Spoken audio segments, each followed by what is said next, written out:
Movie ఎలా అనిపించింది?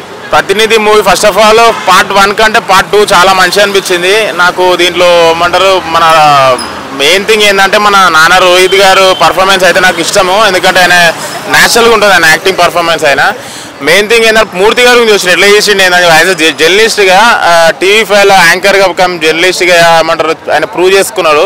దాని తర్వాత ఒక డైరెక్టర్గా కూడా ఆయన 100% ప్రూవ్ చేసుకున్నాడు. మంచి బ్లాక్ బస్టర్ ఇటు కొట్టిండు. నాకు డైరెక్షన్ పరంగా మాత్రం ఇది స్లోగా నరేషన్ ఉండడం అని ఏం లేదు. ఫస్ట్ ప్రతినిధి 1లో ఎట్లయితే ట్విస్ట్ టర్న్స్ ఎట్లయితే ఉన్నాయో దీంట్లో కూడా అదే ట్విస్ట్ ఉన్నాయి. ఇంటర్వెల్ బ్లాక్ ఒకటి, మన క్లైమాక్స్ ఒకటి. అసలు మనం కూర్చున్న తర్వాత సీన్స్ వెళ్ళిపోతూనే ఉంటాయి. అసలు మనం సినిమా తెజల్ అయిపోయింది అనిపించింది. నారా రోహిత్ గారి గురించి వచ్చిన ప్లస్ TV5 మూర్తి గారి గురించి వచ్చిన మూవీ మాత్రం ఎక్సలెంట్ ఉంది. పార్ట్ 3 కూడా ఉందంట. మళ్ళీ స్వర్ణ సాగర్ అని చెప్పేసి మ్యూజిక్ డైరెక్టర్ బ్యాక్గ్రౌండ్ స్కోర్ ఒక సీన్ వస్తుంటే దాని బ్యాక్గ్రౌండ్ స్కోర్ వేరే లెవెల్ ఉంది. నాకైతే ఓవరాల్గా నాకు ప్రతినిధి 2 బాగుంది. ప్రతినిధి 3 గురించి కూడా వెయిట్ చేస్తాను. హైలైట్స్ వచ్చేసి నారా రోహిత్ గారు direction, story, background score.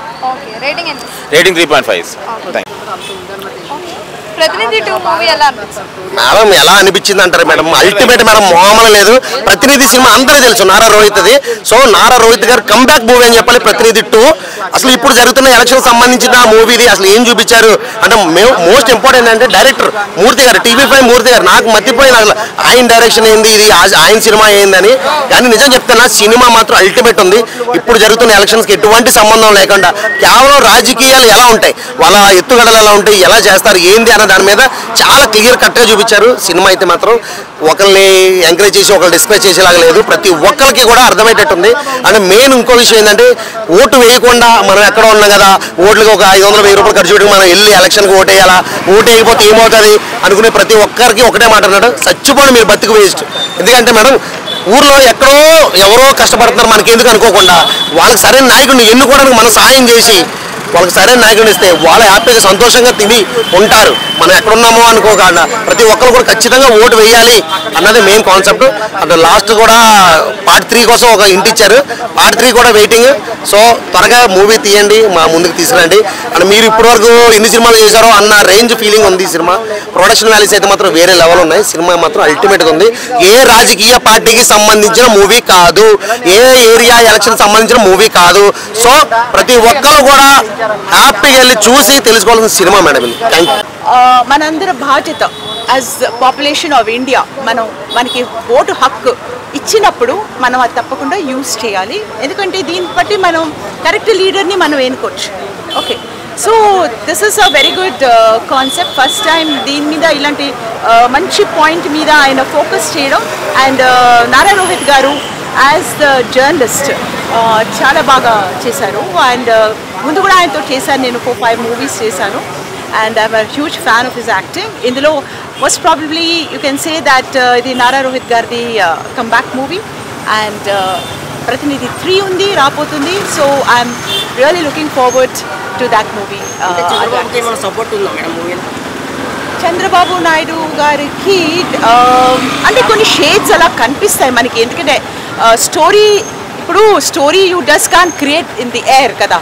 So కొన్ని ఇన్సిడెంట్స్ జరుగుతున్నవి అవన్నీ తమాషగా అల్లి డైరెక్టర్ గారు మనకి ఒకలాంటి మంచి plus and minus points about so many other, not only Chandrababu Naidu గారు, డిఫరెంట్ ఆస్పెక్ట్స్ ఆఫ్ డిఫరెంట్ పొలిటీషియన్స్ని ఎలా ఏం చేస్తున్నారో, తెర వెనకాతలు ఏమవుతుందో, సో అవన్నీ బాగా ఇందులో చూపించారు. అది ఇప్పుడు నేను చెప్తే బాగుంటుంది, మీరు వచ్చి మూవీ చూడాలి, తప్పకుండా హిట్ చేయాలి. Because there is lot of masala element in this movie.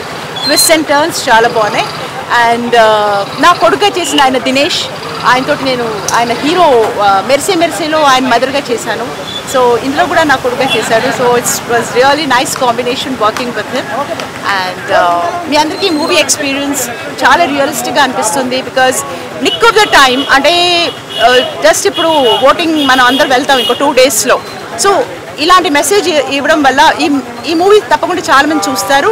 Definitely వాళ్ళ కంఫర్ట్ జోన్ నుంచి బయటకు వచ్చి ఎంత ఎండగా ఉన్నా, ఎంత హీట్ తట్టుకుని, డిస్కంఫర్ట్ తట్టుకుని ఓట్ చేయాలని నేను కూడా కోరుకుంటున్నాను. Not only director and the politicians కానీ ఎవరైనా కూడా, but definitely it's a youth responsibility. Because future generation government run చేసేది యూత్ కదా. సో మీరు లేజీగా ఉంటే ఎలాగా? దెన్ తర్వాత మీరు you should not complaint that the chief minister did do anything, the government is not doing anything, roads ఇలా ఉన్నాయి అలా ఉన్నాయి అంత తప్పు. ఎందుకంటే కరెక్ట్ పర్సన్ని ఎన్నుకోవాలి ఇందులో. అదే డైరెక్టర్ గారు చూపించారు. ఏపీ అయ్యో బాబు అంత పెద్ద క్వశ్చన్, నేను తెలంగాణలో ఉన్నాను. సో ఏమో let us see. I think of course I feel Chandrababu Naidu గారికి ఇంకా మంచి ఎక్స్పీరియన్స్ ఉంది ముందు నుంచి, ఆయన వస్తే బాగుంటుందని. బికాస్ నేను కూడా చాలా పెద్ద ఫ్యాన్ చంద్రబాబు నాయుడు ముందు నుంచి, చాలా చేశారు ఆయన. పవన్ కళ్యాణ్ గారు ఏమో ఛాన్సెస్ ఆర్ బ్రైట్, నాకు అదే అనిపిస్తుంది, chances are bright. And I wish చాలా చాలా లక్ బికాజ్ పవన్ కళ్యాణ్ గారు ఈజ్ అ ఫెనామినా కదా as a hero. And now the way ఆయన ఎలా మాట్లాడతారు, ఎలా పొలిటికల్ స్పీచెస్ ఇస్తున్నారో చాలా చాలా బాగుంటుంది. చాలా అంటే ఆయనలో ఒక సీరియస్నెస్ కనిపిస్తుంది. సో అది చూసి డెఫినెట్లీ ఆయన కూడా తీసుకొస్తే చాలా బాగుంటుంది. కొత్త వాళ్ళని తీసుకురావాలి, ఎప్పుడు వీళ్ళే ఉంటే బాగుండదు. We should experiment with new people who promises so many things కదా. So give them a chance. మీరు ఛాన్స్ ఎలా ఇస్తారు? ఓట్ చేయకపోతే ఛాన్స్ ఎలా ఇస్తారు? మరి తప్పకుండా ఓట్ చేయాలి, అదే చూపించారు ఈ మూవీలో. Okay, thank you. ఎలా ఉండాలి మనం అంటే, రాజకీయ నాయకులు ఏంటంటే మంచి చేస్తామనే ముసుగులో సో వాళ్ళు చేసే నేరాలు ఏందనేది చాలా బాగా చూసారు. ప్రతినిధి 1 కంటే 2 చాలా బాగా నచ్చారు. అంటే ఇక్కడ ఏంటంటే రాజకీయాలను ఎక్కడ ఎవరిని ఇన్వాల్వ్ చేయలే అంటే నా వరకు అనిపించింది. చాలా అంటే సినిమా చాలా బాగా, అంటే ఒక జర్నలిస్ట్ అనే వాళ్ళు ఎలా ఉంటారు అంటే వాళ్ళు వాళ్ళ ఫ్యామిలీలోనే అంటే వాళ్ళే ఉండాలి. ఇప్పుడు ఒకళ్ళు సీఎం అయ్యారు అనుకో, సో ఎంత నెపోటిజం అనేది కంటిన్యూటీ అనేది కూడా కొద్దిగా చూపించారు దీంట్లో. సో చాలా బాగుంది. అంటే నాకైతే రాజకీయ ఎవరిని ఇన్వాల్వ్ చేసినట్టు అనిపించలేదు. అంటే ట్రైలర్ చూస్తే మరి అట్లనే అనిపిస్తుంది. ట్రైలర్ అంటే మరి ఇప్పుడు ఒక సినిమాని బజ్ చేయాలంటే ఏంది, ఏదో కాంట్రవర్సీగా చేయాలి. సో ఇప్పుడు ఇంతకుముందు సినిమాలో ఏంది, పెద్ద హీరో సినిమా ఉంటే హీరో వస్తే వస్తుండే. ఇప్పుడు కాదు, కాంట్రవర్సీ ఉందా, తిట్టింది ఉందా అనేది చేస్తేనే కదా మార్కెట్లో బజ్ అయ్యేది. సో బట్ నాకైతే ఇక్కడ ఏమో అనిపించలేదు. పొలిటికల్ సీన్ చాలా ఉన్నాయి, బట్ నాకైతే అలా అనిపించలేదు. అంటే రాజకీయాల గురించి నాకు ఎక్కువ తెలియకనో ఏమో కానీ, బట్ నాకైతే సినిమా పరంగా అయితే ప్రతినిధి 1 కంటే 2 చాలా బాగుంది. సెకండ్ హాఫ్ లో హైలైట్ చాలా బాగా అనిపించింది. అంటే వాళ్ళు చేంజింగ్ చేసేటప్పుడు వాళ్ళ కొడుకు అనేది తెలుస్తుంది. సో సీఎం చనిపోయి మళ్ళీ దాని కుట్ర అనేది ఎలా బయట పెట్టిరు అనేది చాలా బాగా అనిపించింది. ఇంకోటి ఏంటంటే లాస్ట్ లో ట్విస్ట్ ఏంటంటే మళ్ళీ పార్ట్ 3 ఉంటుంది. అంటే జర్నలిస్ట్ గా తను ఉండి సినిమా తీయడం అనేది నిజంగా చాలా గ్రేట్ అండి. మంచి డైరెక్టర్ అనిపించుకున్నాను. అంటే ప్రజలు అంటే ఆలోచించి చేస్తారేమో అనిపిస్తుంది. అంటే ఇప్పుడు నిజం కదా, ఇప్పుడు మనం మంచి నాయకులను ఎంచుకోవాలి, వాళ్ళు ఇలా చేసే వాళ్ళ నాయకులు ఉంటారా అనేది వాళ్ళకు ప్రజలు కూడా తెలుసుకుంటారు కదా. సో రాజకీయ పరంగా పక్కన పెడితే సినిమా పరంగా అయితే ఇది 1 కంటే 2 చాలా బాగుంది. మళ్ళీ 3 ఎలా చూస్తారు అంటే ప్రస్తుత రాజకీయాలను చుట్టుకొని మళ్ళీ 3 తీస్తారేమో అనిపిస్తుంది. సో ఓవరాల్ అయితే చాలా బాగా అనిపించింది సినిమా. రాజకీయ ఏదో విమర్శించాలని అని వస్తే కాదు, సినిమాని సినిమా పరంగా చూస్తే మీకు నచ్చుతుంది. సో చాలా బాగుంది, చాలా బాగుంది సార్. Thank you. కొట్టలేదన్న ఫస్ట్ నుంచి లాస్ట్ వరకు కూడా ఒక సస్పెన్స్, ఏం జరుగుతుంది అలాగే కొన్ని డైలాగ్ సొసైటీ కోసం ఓటేస్తే నీకు ఎంత ఉపయోగం, ఓటేయకపోతే ఎంత నష్టం అనేది కూడా బాగా తెలిపారు. ప్రతి ఒక్కరు ఓటేయాలనేది తెలియజేశారు. అలాగే ఒక సీఎం మిస్టరీ అని కూడా ఒక సస్పెన్స్ ఏదైతే ఆ పాయింట్ ఉందో అదైతే కూడా చాలా అంటే చాలా బాగా నచ్చింది. ముఖ్యంగా ఇందులో డైలాగులు బాగున్నాయి. ఒక సొసైటీ కోసం తీసిన సినిమా అన్న. అంటే బయట చాలా మంది కొంతమంది అంటున్నారు జగన్ ఏంటో చేశారు, ఇలా తెలుగుదేశం ఆ పార్టీలకు సంబంధమే లేదు. ఇప్పుడు ఎలక్షన్స్ కాబట్టి ఎల్లుండు మొత్తం ఒక ప్రౌడ్ కామన్ మ్యాన్ ఏం చెయ్యాలి, ఏం చేయకూడదు, ఆడికి ఎంత నష్టం అనేది కేవలం ఒక సొసైటీ కోసం జనం కోసం తీసిన సినిమా ఇది. ఏ నాయకుడికి ఏ అధికార పార్టీకి యాంటీ అయితే కాదు సినిమా. ముఖ్యంగా సాగర్ బ్యాక్గ్రౌండ్ అయితే మాత్రం చాలా బాగుంది. సినిమా ప్రతి సీన్ హైలైట్ చేసింది, ప్రతి సాంగ్స్ కూడా యావరేజ్ అనిపించింది. బ్యాక్గ్రౌండ్ లో మాత్రం అల్టిమేట్ చాలా అంటే చాలా బాగుంది బ్యాక్గ్రౌండ్. అలాగే నారా రోహిత్ గారు యాక్టింగ్ కంబ్యాక్ అయితే గట్టిగా ఇచ్చారన్న. బ్లాక్ బస్టర్ మూవీ సినిమా చాలా అంటే చాలా బాగుంది. అలాగే మూర్తిగా డైరెక్షన్ అసలు ఎక్స్పెక్ట్ చేయలేము. ఆ డైరెక్షన్ చాలా అంటే చాలా బాగుంది. ప్రతి సాంగ్స్ ఎవ్రీ డిపార్ట్మెంట్ కూడా స్క్రీన్ ప్లే కావచ్చు, స్టోరీ లైన్ కావచ్చు, డైలాగ్స్ అన్ని కూడా చాలా బాగా డీల్ చేశాడు.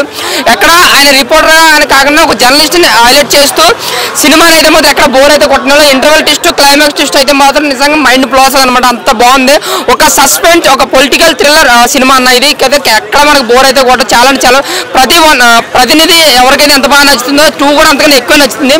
అలాగే క్లైమాక్స్ లో 2-3 సస్పెన్స్ సీన్స్ కూడా పెట్టి వాటికి ప్రతినిధి 3 అని చెప్పి లాస్ట్ లో ఆయన వచ్చి చెప్పాడు అనమాట. సో మూర్తి గారు అయితే డైరెక్షన్ అల్టిమేట్, బ్యాక్గ్రౌండ్ స్కోర్ బాగుంది. నారా రోహిత్ గారు కంబ్యాక్ ఇచ్చాను. యాక్టింగ్ కానీ బాడీ లాంగ్వేజ్ కానీ కాదు కొంచెం బొద్దుగా కనిపించారు, కానీ ఆ యాక్టింగ్ ఫైట్లో అయితే మాత్రం చాలా రిచ్గా తీసుకున్నారు సినిమాని. ఎక్కడ మనకు బోర్ అయితే కొట్టలేదు. ఒక కమర్షియాలిటీ, పొలిటికల్, ఒక సొసైటీ కోసం తీసిన సినిమా ఇది. ప్రతి ఒక్కరూ చూడాలి. ప్రతి ఒక్కరు ఈ సినిమా చూసిన తర్వాత అయితే ఓటు ఎవరైతే వేయకూడదు, వేస్ట్, నేను అంతవరకు వెళ్ళలేను అక్కడ అంటారు, ఈ సినిమాని చూస్తే ఖచ్చితంగా ప్రతి ఒక్కరు ఓటేస్తాడు.